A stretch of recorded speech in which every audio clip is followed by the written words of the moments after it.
when we finish college and we're very first applying for our jobs, right? When we get the rejections, it feels personal, or it feels at the very least disappointing, right? Like, oh, why did that happen?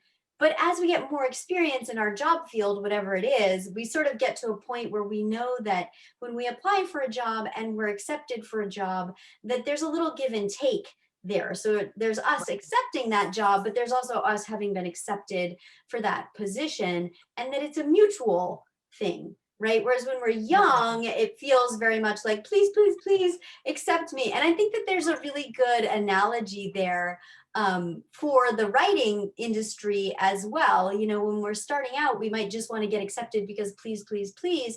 But as we move forward in our writing careers, we understand that we want to be accepted by the people who want to accept us. If you've enjoyed this writing tip, please be sure to subscribe to the Writing Gym podcast. If you're ready and serious about finishing that novel, head on over to datewiththemuse.com/book a call to talk with our team.